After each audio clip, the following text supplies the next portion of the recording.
You're listening to Puma Podcast. China is an existential problem to the Philippines. Duterte is an existential problem to Marcos.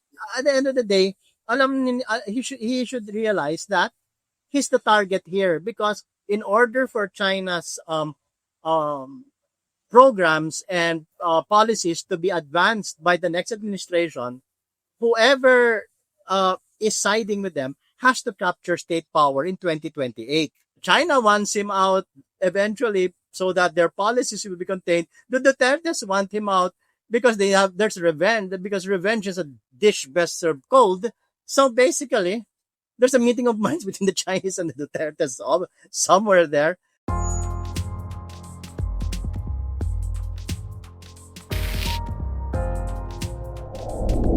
The Philippine Center for Investigative Journalism recently published a narrative analysis enumerating 5 ways to spot pro-China propaganda on Filipino social media.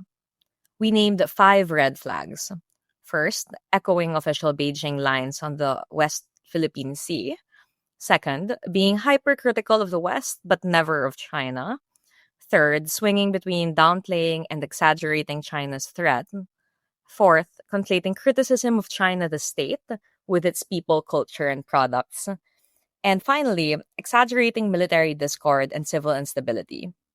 This is Regine Cabato for Teka Teka News, powered by Puma Podcast. For today's episode, I'm chatting with an analyst whom I spoke to for the PCIJ story, military historian Jose Custodio. Sir Jose, thanks for coming on and for showing off your book collection. Thank you for having me. It's quite an honor to be a guest in this distinguished podcast. See, I can behave. Sir, let's start with the last red flag, no? About this exaggeration of military discord, of fake coups, of alleged military overthrow, because this is your specialty. Where did this narrative come from, and is there any credibility or plausibility to it at all? This was, of course, part of an info ops operation or war that's being done by the pro-China factions or those in the opposition to the Marcos administration, who are opposed to his policies when it comes to the West Philippine Sea and who would like to ingratiate themselves with China. So you have this talk about military adventurism, but given the situation that we have right now in the Philippines, it's a far from any revolutionary situation that would justify any military instability. Of course, you can never remove grumblings from within the military. Gripings is the word that they're always fond of using. You can never remove that. There will always be a soldier who will be griping. But does that griping automatically mean that there's a revolutionary situation and that person is willing to risk his entire career, his future, and the future of his own family to engage in military adventurism? That's far from it. Okay, and we saw that in a few, when even before when we were talking regarding the article, it still hadn't happened yet, right? But I was already saying that um, it's not the revolutionary conditions do not exist at all. Unlike in EDSA one, okay, and in EDSA two, you had especially in EDSA one, you had something that appeared that you had a situation that appeared to be a revolutionary situation. That is why the RAM staged a coup that failed, and then you had people's power. Okay, people's power. My goodness, people power in 1986. Okay, then of course you had a very disgruntled military during the late 80s. So you had one coup after the other. But since then, you've had a campaign to minimize politicization in the military. It reared its ugly head again during the GMA administration. That's why we had a number of military incidents of military adventurism. Then we had, of course, the Magdalo. Then we had what almost amounted to a coup, which was the 2006 Bonifacio Mutiny. Okay, and why did that happen? Precisely because of questions on the legitimacy of Gloria Arroyo following the very questionable 2004 elections, if I'm correct. This is actually ancient history for some people, but for me, it was just like yesterday. So there. So that's what I'm talking about. We don't have Yeah. here. And then second was that we were also talking about retired officers, okay, who were very vocal. And I think I did tell you then also during the interview that in my experience working in the Philippine military as a curator of the first I was an analyst at J5. Then eventually I became a curator of the Armed Forces Museum. And one thing I will tell you is that retired officers are seldom listened to in the military because for active people, those in the active service or active members of the military, for them, retired officers have had their time in the world, in the service. It's our time to shine now, the active officers. So it's very difficult for retired officers to try to intervene unless really the situation is very abnormal, which is what happened in EDSA 2. You know, in EDSA 2, you had that situation. There were retired officers who were running around, trying to um, try to influence factions within the Philippine military. Okay, but right now, no, you don't have that revolutionary situation. That's why going back to what I was saying a while ago, that when we were talking about this, it still had not happened, but now that it happened already, we saw that the entire thing just fizzled out. You had Yeah. retired officers, flag officers in Camp Aguinaldo. They were trying to have the display, and well, mm, not even a squad of people, back them up. So much for the brigades and the battalions, brigades, and divisions they were hoping for. They didn't even get a squad. And those are just squad of lumpen proletariat to that extent. And then the same time also you'd have kababayan ko sa Cavite, Diyos ko. Anyway, ano to, taga Dasmariñas, yung nagpunta sa Forbes, di ba? Nothing happened there also, because they don't understand that it requires evolutionary situations. But, but there's another purpose also what they're doing. It's just, info operators or SIWA. It's just it's also to make themselves visible in the national consciousness, but some of these activities that they're doing has an eye towards the next elections also to be visible. Okay, okay. I'm glad you mentioned that because the next question that I would have asked would be what's the goal exactly of this narrative? Precisely because it doesn't seem like it has reflection in reality, precisely because of the reasons that you mentioned. Now wala silang numbers. Um but also when they speak as well, parang it's borderline conspiratorial, if not altogether conspiratorial, right? But you can discount, you cannot underestimate the value of conspiratorial propaganda. That's what got Trump into the office of the or into Washington D.C. That's what got Trump elected. Entire campaign was run on conspiracy theories, and he still won. Because one must never underestimate the ignorance of so many people and their willingness and their gullibility. So in the case of the Americans, that's why I don't feel bad when I see Filipino electorate vote politicians who are really undesirable into office, because now I can always look at the United States and say, hey, we're not that bad after all. We've got company. So I mean, the entire the American nation voted, a delusional, deranged man for their president. So again, I'm saying, do not underestimate the value of conspiratorial propaganda. Because if you keep on hammering it onwards and onwards, as this thing that is associated with Joseph Goebbels, the Nazi propaganda minister, who said something similar to what a lie repeated often enough becomes the truth.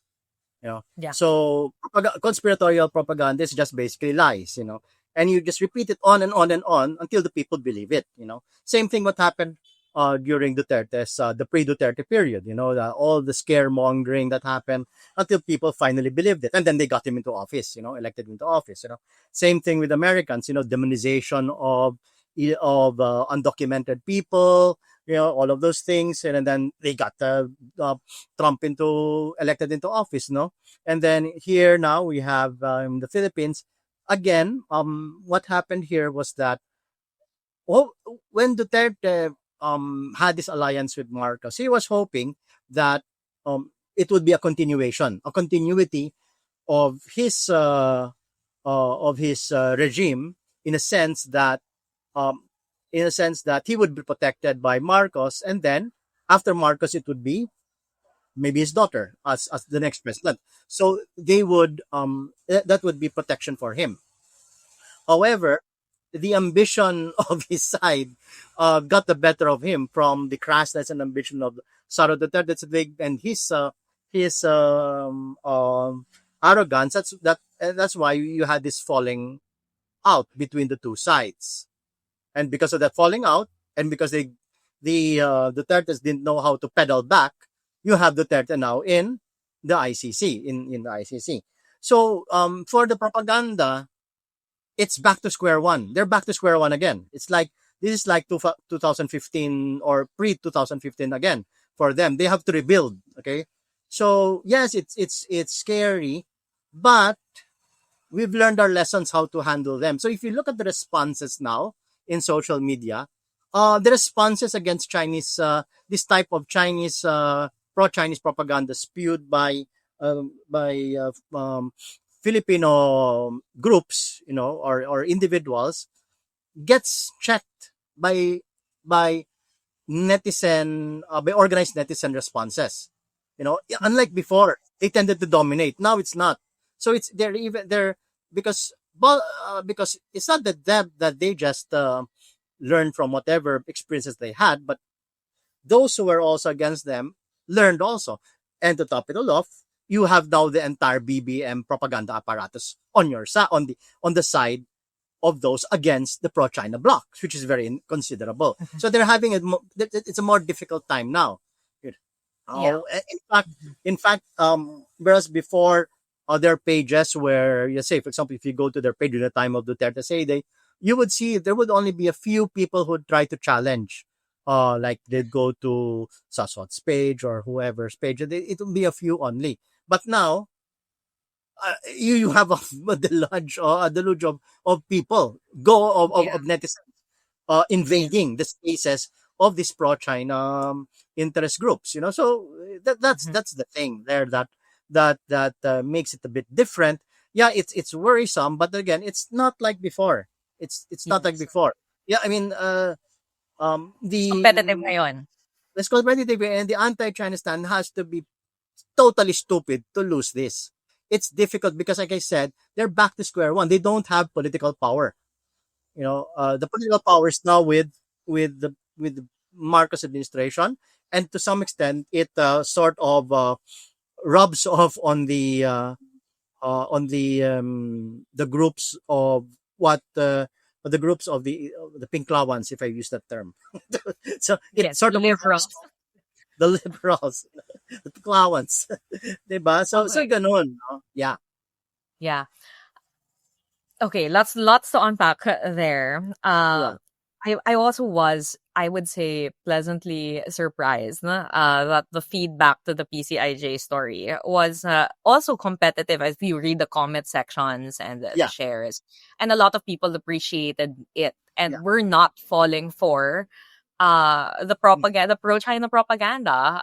And a lot of comments actually would straight up call out the Duterte side for being the primary peddlers of yung mga narratives na Yes, na-mention yes. namin. What do you think, Sir Jose, of these detractors, primarily sometimes from Yeah. the pro-Duterte side, who dismiss this these warnings about China interference as pro-US propaganda? Ano yung sagot doon? Yung ano to that I it's like ano to we we we know that they have a tendency to sweep away or to sweep under the rug whatever China does. We're talking about those pro-China people who are saying that um, China interference is not true. Am I correct in understanding? Well, the thing is that um, again, there is no evidence. If you're going to approach it legally, there's no evidence that would really say that at point A funds were transferred to point B, blah blah blah. Has there Yeah. been any of that? There's not. But propaganda-wise, we see Yeah. actions being taken. Like for example, Yes. you have exchanges happening between pro-China interest groups in the Philippines, especially the bloggers, with China itself, and then after that they come back, they sing the praises to China, and then they actively undermine whatever the Philippine government does when it comes to asserting um our interest in the West Philippine Sea issue, and not just the West Philippine issue, even inside the country. Now, that being said, we also know that they are linked to a political entity, which is basically the Duterte camp. So it doesn't take really genius to understand that there is some sort of collusion happening between that camp straight to Beijing. It doesn't take enough imagine. If you from an intel basis of assessment, you would have enough evidence to be concerned already that there is something going on. But from a legal aspect, it's difficult, okay, because you don't have that But still, that should not stop you from taking countermeasures, which is basically you deny them the opportunity to monopolize the discussion. Meaning to say that if they say something, then it has to be challenged. Okay. One thing I will say about the current situation now with the Marcos administration, they are a bit more active in denying the space to the pro Beijing side um, than before. So in this aspect, they're quite active. For example, after the Dasmariñas congressman said something about the PCG, you had the PCG react right away. And then not only that, but you also had international support to the PCG. You had what's his name, Powell, I think. I Yeah, read an Ray article, Powell. Yes. Ray Powell. Okay, which is now He being had the write trying up. to Yeah. now the pro Beijing side is now trying to say that Powell now is a symbol of American CIA influence over the PCG. Something ridiculous like that. But the Yeah. thing is that you had that pushback right away to that, and that is important because you always have to counter it. You can't leave it on because again, like I said, a lie repeated often enough becomes the truth. Yes. You can't let it fester. You No. get that slide, you get that slide. So that's why your article is important. Because why is your article important?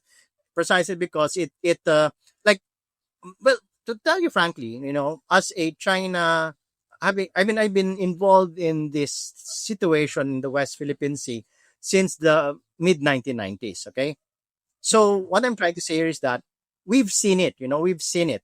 Everything that you've said in that article, we've seen it going through.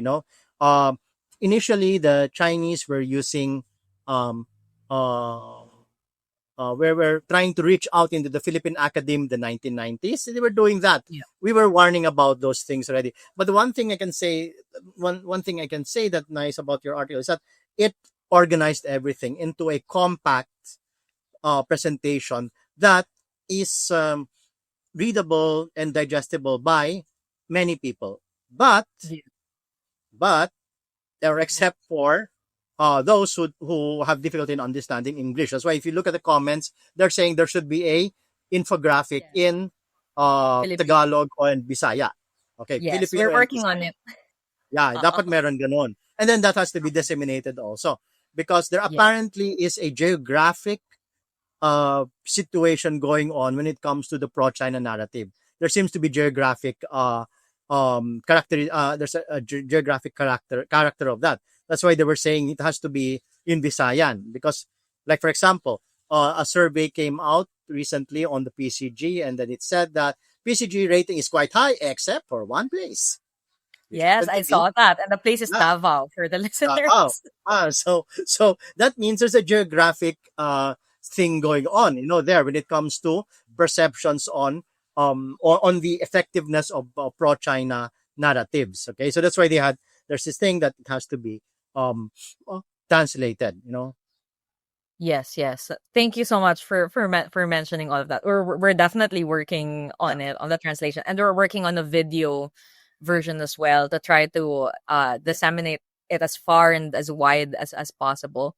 But I'm also glad that you mentioned this whole that we don't need to prove any like financial collusion or a money trail between these influencers and China, because the bare minimum of evidence intel wise of collaboration, if you could call it that, if that's the proper term for it, is already mapped, like functionally. And that's why in the article, I think we were very careful to mention that it's not necessarily China's state sponsored propaganda, but pro China propaganda, and that it functions as that. It doesn't necessarily, it could also be organic in the same way that it's not organic. So it's either or, but the point is that it's there and that's how you spot it. Ayon. Um One of the things that they harp on about in response to the article, yung mga detractors ng yung mga pro-China voices, no, is that US propaganda is quote unquote just as bad as China propaganda, or that this article and the PCIJ is US funded, CIA funded, whatever. Parang what would you say to the argument that the US and China are the same, quote and unquote? Well, it's like that. Yeah, both sides have their propaganda. You cannot deny that, especially now under a Trump administration. I mean, if you've seen what's coming out of the Trump administration's departments and agencies when it comes to propaganda in the immigration issue there, and it's like white is so right, right nowadays, no. But that's a different thing altogether. That the propaganda that the U.S. is spewing out right now has nothing at all to do with uh, saying that the West Philippine Sea belongs to the United States. They don't say that. But the problem is the Chinese are spewing out that the West Philippine Sea and all other seas in that area adjacent to the West Philippine Sea, the South China Sea, and even places that are like the Tuna Islands, and they all belong to China. That's the propaganda. So what does it mean? It means that if you remove the United States, let's say, for example, we have Trump right now, and if Trump suddenly decides to do to Asia what he did in Europe, which is basically try to withdraw, doesn't mean that the Chinese will stop. It will only embolden them further, because the point is they are out to seize our territorial entitlements, okay, and push us towards the only a 12 nautical mile distance from our shores, and everything else is a grab. And then after that, once they consolidate the first island chain, they're going to push out into the second island chain. Apparently, the Philippines comprises the first island chain. The second island chain is onwards towards Guam and further. So it means that there is an entirely different driver for that, which directly affects us. You know, um, uh, it just so happens that the United States is part of the international coalition that is trying to establish a civil way to or a the rules based order, as they Yeah. oftentimes call it. But in the case of China, it wants to reinvent the world. It wants to reinvent the world order and come up with a situation where um, we are to believe that the entire South China Sea, West Philippine Sea, and all of those areas, all the way up to the East China Sea, belongs to them, which is totally unacceptable in a rules-based order. And that being said, it also is a threat to our it's an existential threat to the Philippines, basically, because it's stripping us away of our productive areas and neutering us. So again, that is independent of the United States. So it's wrong to say that we're just stuck between the fight of two countries. Well, let's say, like I said, if the United States withdraws, China's still not going to stop. So that doesn't mean that we're caught between two countries. We're not. We are basically having our own problem with China, and we only have two choices, which is either to surrender or to push back. Now, the pro-China side wants us to surrender. So if you surrender, what's next? And we all know, we could see, that means the loss of our territorial entitlements. And then after that, the Chinese will push onward to the Benham Rice. Are we also going to surrender there? That's a problem with that type of reasoning, that we're just caught between two countries. We're not. We are not caught between two countries. We really have a problem with China. Yes, it's a false dichotomy. Thank you so much. Yes, thank you so much for explaining that. Kasi yun yung dinidiin talaga ng mga propagandista ngayon. But I think most reasonable Filipinos naman, they see through the ruse eh. Pwera na lang kung ano ka talaga, parang napalunok ka na talaga sa propaganda nila, no? Well, Um, because we have history as our guide in this situation. We have seen what happened to appeasement in Europe, and in fact, the rules based order that we have right now is a result of the reaction to appeasement that happened in the 1930s and the Second World War itself, which was to correct or rectify the problems of that appeasement had created. You know, yes. that's why we have the United Nations. You know, Yeah. but like I said, Yeah, China yeah. wants to reinvent everything. And that's the problem. Yeah. Yes. And that's not also to say that Western institutions or that Western countries are exempt from criticism, diba? But I think No, no, that no. one thing that, diba, I mean, it's fair game to criticize the US or its imperial history or whatever. But one thing that stood out to me when doing my dissertation and doing this article was that the difference is when it comes from propagandists, they never say anything bad about China, but they always demonize the West. And it comes as a package, buy one, take one package. Unlike with more organic sentiment, say, for example, from the left, or yung mga homegrown na anti-imperial activists, right? They will always criticize both China and the US. But pro-Duterte propagandists never. They always paint China either in a neutral or in a positive light, or they're silent Or, on China altogether. or sometimes some of these pro China elements will try to project that they're objective, that they will go like, oh, we are against both countries. You know, they will go like that. You know, that is why the process, the we have to reject both. And the only way when the process is to diplomacy. That's why we have to talk to China. Okay. That is when they revealed. Okay. So you like the bilateral approach. So that's why you don't want the US here because you only want the bilateral approach, which is problematic because that is exactly what China wants. So that it can exert all its pressure on you, and because you don't have a coalition backing you up, then most likely you will back off. You will surrender. Yes, for sure. There's another thing that we talked about as well, no, in the PCIJ story. Another red flag is when, in response to criticism of China, ang nagiging sagot nitong mga propagandista ay, edi wag kang bumili ng Chinese products, edi ba't kang nag-Chinese New Year, etc. Mhm. And you mentioned that this is actually Duterte presidency era rhetoric. It's not a new argument. Could you expound on that? It's been there since it's been there since the Duterte administration, even before actually. If you'd have because the pro-China bloc just didn't sprout out during the Duterte administration. They've been there before, but they were enabled and emboldened by the Duterte administration. But these arguments that they've had about about don't use China stuff, if you have that, then it has been there, you know, and it's basically it's irrelevant. You know, the thing is because as stated by the DFA, our relations with China are broad. You know, we have economic relations, but that doesn't stop us from criticizing China when they are, or pushing back against China when they are trying to be an imperialistic SOB, you know, in our region. So she will not anymore push back just because she has a China phone. That is the height of SOB. I mean, that means that Trump will not anymore.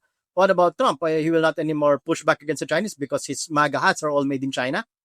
It's a result of globalization. It's a complex thing. No, you don't do that. It is, in fact, we've been trying to be that shows that we were good to the Chinese. We were trying to be good to them. We were opening ourselves up to them. We were trading with them. We were buying manufactured goods from them, and yet they still treated us like some sort of doormat. So that's the problem. With China. That's the thing when they tell us to. Just because you brought something from China, you will shut up. No, it's totally irrelevant, basically. There's another red flag that we also cited in the PCIJ story, which is, I guess, the most obvious one. This is the number one, that if the influencer in question is just echoing the Beijing narrative or official state narrative lines of China. And the example that we cited was when influencers actually defend the nine dash line. But we spoke about in our interview, we spoke about another example, which was when influencers were also delegitimizing the name West Philippine Sea. And these were Filipino influencers doing that, right? So could you tell us about your observation about that particular example? Ano yan eh, again, this is the first time this occurred. When the West Philippine Sea term was coined during Pinoy administration, there was already pushback Mhm. from pro-China elements at that time. You know, the term influencer wasn't still a thing during the Pinoy administration. Now it's a term that's being used for this run-of-the-mill internet people and netizens who have this following. You know, either it's made by them or it was bought by somebody else. We don't know. But that being said, uh, the delegitimizing the West Philippine Sea was there, and I remember was there even before. And I remember that when Duterte, in 2016, when he assumed the presidency, a month later, I think a few months, there was a news article where there was one Filipino op-ed writer, you know, who was I forget the name, but he was saying that we should not anymore name it West Philippine Sea, but call it South China Sea again. Okay. So it's been there the long, and of course it just betrays the pro Beijing side, and it's sad because of the fact that we fought so hard to have that term designated as a source of national pride, at the same time to name our entitlements there. You know, the our EEZ basic, which it roughly covers that area. You know, it doesn't mean that the South China Sea is the West Philippine Sea. It's just that portion Yes. that was in it. And even that, the pro Beijing side wants to strip us from that. You know, that that was just as bad as when we won the 2016. When we won the 26th arbitration case 9 years Yeah. ago, and then the Duterte administration announced it as if a funeral had happened. And the late Yasai was like as if somebody died when he was announcing it, you know. So, and that I think was even more damaging than the West Philippine Sea itself, because it, instead of celebrating it, instead of pushing forward with an initiative that would mobilize international support towards our behalf, Duterte squandered everything just to appease China. Mm-hmm. And then there was this at that same time there was this massive disinformation campaign that even hit the texts messaging that there was military movement in Clark and war would happen. So people were being deliberately scared in the day that the arbitration um uh, verdict was Yeah. released. You know, Mm-hmm. and where would this? Obviously, this was part of the Duterte administration's propaganda to delegitimize the arbitration victory, which he consistently did. You know, Mm-hmm. so like I said, the West Philippines, the renamed what they're doing, is just part and parcel of this other thing that of this larger aspect of delegitimizing our entire pro campaign in the West Philippine Sea to protect our EEZ, and they're Yes. doing it in Yes. behalf of China. You know, so that is the outrageous thing about that. Mm-hmm. Fear mongering really is in their toolbox, you know, because one of the things that we also noticed is that they tend to really scare people about the threat of war, that China will be caught in a nuclear annihilation. Ito yung mga keywords na ginagamit ng ilang mga influencers. And I wasn't the only journalist who found this. Phil Starr also had an investigation of 6 different pro-Duterte vloggers. At ito yung common rhetoric nila, no?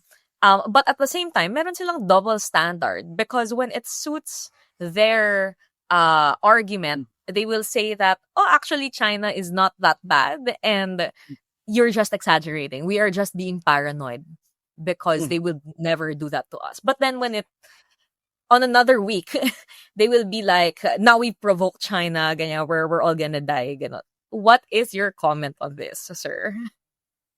Well, like I said, it's again part of the campaign to confuse the public. Okay, because the thing here is to create doubt with the public when it comes to the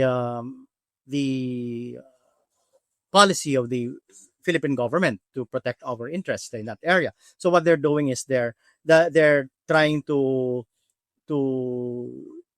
delegitimize it, and then in doing so, they will repeat it often and often. That's why I was saying that it's dangerous because they will keep on repeating it, and they do it. How do they do it? They will do it in. There's this thing that they do first. So sometimes you find this very innocuous um, blog with a totally different name, and then next thing when you look at it, it's spewing out China, pro-China stuff. Mhm. So what does this show? It shows that they're uh, they're spreading out through social media, you know, probably buying accounts, or bribing accounts, so that a netizen, a Filipino using social media, and you have OFWs who use it a lot. You have Filipino here in the Philippines using it a lot. They will scroll. When they scroll, they run into that. Now, many of them, they don't know any better. Okay. So that then becomes the truth for them. Again, that's why it's important to challenge them, because what you're talking about shows they're attacking from so many areas. And what I'm also saying is that they're doing it from in so many platforms at the same time, so an innocent scroll of, let's say, reels in Facebook or in Instagram, you'd run into them.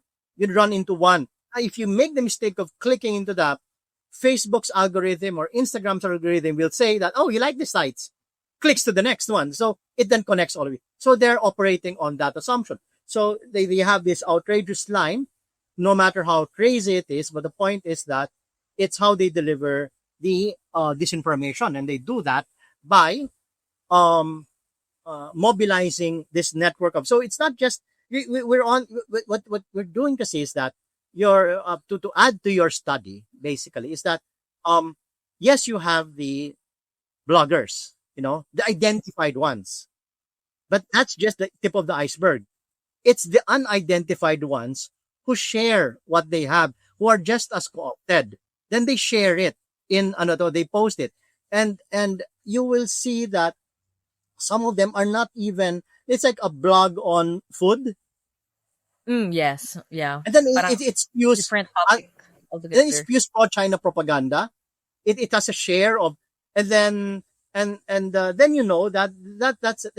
that is what they use to spread it to a larger audience, and mostly these people, like, they're late at night or they're at work, they're bored, and then they just scroll, and then they see that, then they get influenced, so it Mhm. gets difficult. So that's what has to be matched, basically. And like I said, nowadays I see it nowadays when I see, and I think the government or its propaganda apparatus realizes that. So there's also that same parallel movement to get this uh um social media, this to get this bloggers, Yeah.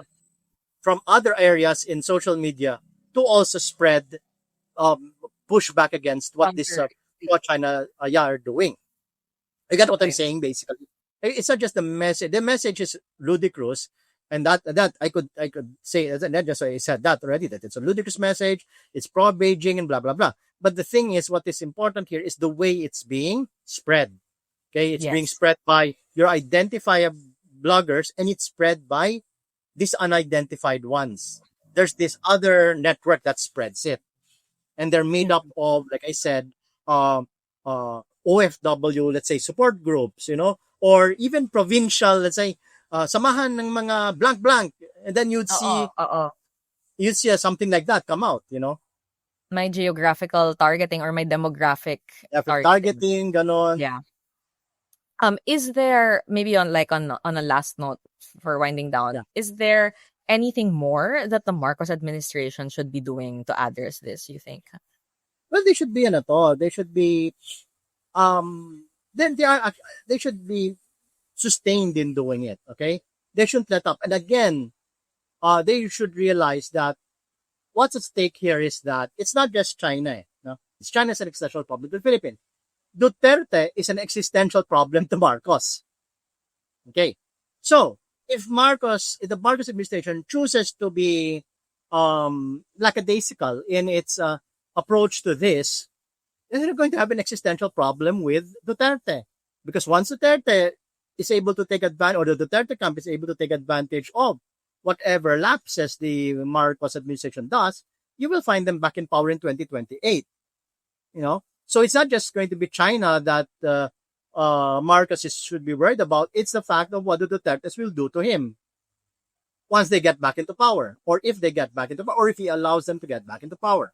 That's going to be the problem, you know. So if I were him, you have to be very sustained in pushing back to make sure that whatever attempts at legitimacy that the Dutertes are doing, it's not just because against China. So if you look at it, it's the attacks are also against Bongbong Marcos himself as a person. It's like, gegerahin tayo kasi ang ating presidente ay bangag. Ganyan yan, di ba? So, ano yan, it's two birds with one stone yan eh. So, ano yan, at the end of the day, he should realize that he's the target here because in order for China's programs and policies to be advanced by the next administration, whoever is siding with them has to capture state power in 2028. Yes. And if it doesn't capture state power in 2028, well, it's going to be another setback for them. But if they capture state power in 2028, Marcos is going to, he's really going to suffer not just the same retribution, but worse than what Laila de Lima ever experienced. Really, you think so? Okay. Yeah, because why did Laila de Lima get jailed for 7 years? Because she tried to challenge Duterte. Mm-hmm. But in the case of Marco, and that resulted in there's being jailed for 7 years. But more of Marcos, the BBM administration delivered Duterte to the ICC, and there's no coming back for that. He's not coming back to the Philippines anymore. So that's really he took it. Cross the Rubicon. He finished what Laila de Lima started. So okay, yeah. So I mean, China wants him out eventually, so that their policies will be contained. The Dutertes want him out because there's revenge. Because revenge is a dish best served cold. So basically, there's a meeting of minds between the Chinese and the Dutertes somewhere there, and that's why Marcos has to be sustained. They have to be sustained in what they're doing against this, and be really very aware of what's going on. Mm-hmm. And also, siguro like the last question. But all of that being said, Filipinos are generally resistant naman to China, right? They're very critical of China, the general public that is. However, there seems to be a kind of cognitive dissonance because even though Filipinos are generally anti-China, they are not they're not exempt from falling for the spell of the Dutertes, which is to say that the Dutertes who are very pro-China still have a lot of the country's voting population in a grip, right?